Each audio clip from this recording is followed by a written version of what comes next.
Have you ever seen anything quite so strange and bizarre of Prince Harry on a doorbell camera walking around knocking apparently randomly for friends in a street in West London? I felt it was bizarre. I thought that, there's this Prince of the Realm, and Princes of the Realm never knock their own doors. They never open their own doors, and they never shut their own doors when they go places. And so there he was trying to find his friends. He must have a poor memory because, or not seen the friends for a long while, because he knocked 3 or 4 doors. And in fact, one housekeeper, one of the things said, she didn't even recognise him and said, no, they don't live here.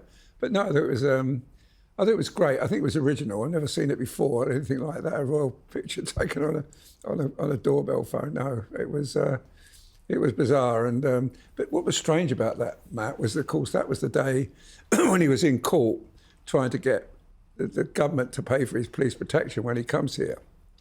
And there he was wandering door to door, probably had his own personal security with him, but obviously who could open that door? Anybody. But he obviously doesn't think like that. He just looking for the friend and couldn't remember the number, but it was a great picture. Well, you're right. This was the same day, Samara, that he was in court in the High Court, and he's going to have to pay £1.5 million, by the way, after losing this case. This is a very lengthy, very expensive case to the taxpayer. Yeah. And he was in court that week, and his lawyers were arguing that his life was at stake in the UK. And then here we have one doorbell photo. We understand there's other CCTV of him in the street at other doors, at least 3 doors that he knocked on.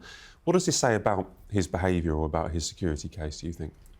I mean, that photo was so revealing, and it basically shows that Harry is as erratic and unstable as a lot of us have been speculating. I mean, the fact that he's been pining for security and protection, but actually in the real world doesn't really care about it, shows a lot. I mean, there's another story that The Sun broke exclusively about a Deliveroo order that he put in when he was staying at a friend's house instead of Buckingham Palace, which was offered to him for his protection.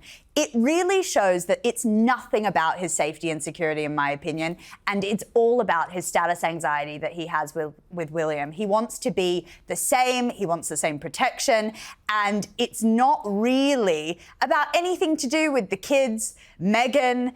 It's just feeding into this paranoia that Harry has increasingly been showing, and he looks very, very sort of kind of displaced in that ring photograph that's come out. It looks like almost quite a desperate attempt to see friends, because clearly no one in his family wants to see him in the United Kingdom. So he's sort of almost, you couldn't make this up. He's going around knocking on doors, trying to find a connection that isn't there. Well, saying that, Samara, I understand you've actually brought us a present, possibly from California. Is that right? All the way from California, and you spoke about those legal fees that Harry's going to have to pay. I think this jam is going to help out, I guess, hopefully the sales of it. I've got the As Ever Meghan Markle jam right here. Bought this for you. Okay, it's come all the way from Montecito, as Meghan would like you to know. There you go. I hope you can get a close-up shot of that.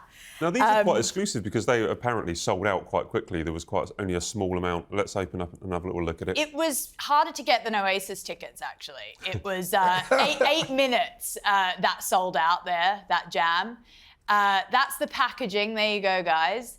And it's a weird consistency. I haven't tried it because it does look very goopy. It doesn't look like what I'd normally go for, which is a highly sugary version of this. But it comes in this wonderful box, and it was hugely trailed as this exciting new product. Is it enjoyable? Is it almost like opening an iPhone? Is it an iPhone box? Is it that kind of sensation? Do you like it? You know, for the amount of money I paid for this jam, it doesn't. There's not that gratification that I was looking for. I mean, I had to bring it over from the States, so it was in the hundreds. Hundreds of pounds. Hundreds of pounds. Only for you, Matt, would I do this. So, well, and The Sun. You wouldn't eat it for that, would you? You daren't eat it. I mean, you'd be frightened to eat it at that price.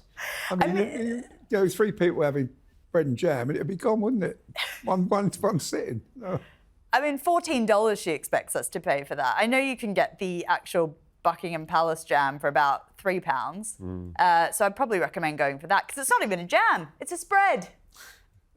Unfortunately, we don't have anything with us to spread it on, so I'm going to have to decline any opportunity to actually taste it. But I'm going to take your word for it. Your review of the jam, of the spread? Underwhelming. I want my money back, please, Meghan. Full refund, sorry.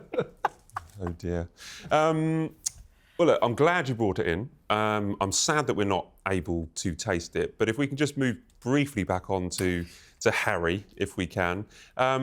I've never mentioned this before or spoke about it, but the Church Times is not exactly a magazine or a newspaper that we often talk about. But there was an extraordinary interview this week, and this was Canon Angela Tilby, and she used to preach to Harry at Eton. Might have been someone that you rubbed shoulders with back in the day, actually, Arthur. She was there when he was at school. She's Church of England, I wouldn't have done, no. And she's mentioned, she's written a sermon in the Church Times in which she's urged Harry to shed the role of victimhood. She's also said that Harry's actions have worsened his alienation from his family and questioned his own claims he's forgiven Charles and the family over Megxit, saying it is clearly a qualified forgiveness. What do we think of these words from Canon Angela Tilby? Do they hit the nail on the head? Well, I don't think the royals have got to apologise to Harry, quite honestly. I mean, Harry, they gave him their blessing when he went off to the United States. They said, that's what you want to do, Harry, fine. I mean, the Duke of Windsor, when he was exiled, he went off to live in the Bahamas, but he never, ever, ever said a bad word about the royal family. And Harry spent the first year of his life there just rubbishing the royal family. And I think he should be asking them for forgiveness, not demanding forgiveness from them. I think they did everything for him. I mean, the king walked his bride down the aisle. They gave him a wonderful wedding. They gave him a beautiful home at Frogmore House. They spent £2 million renovating it.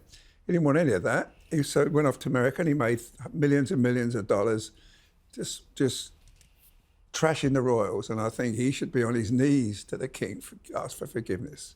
Samara, role of victimhood. Is that something that Harry needs to shed?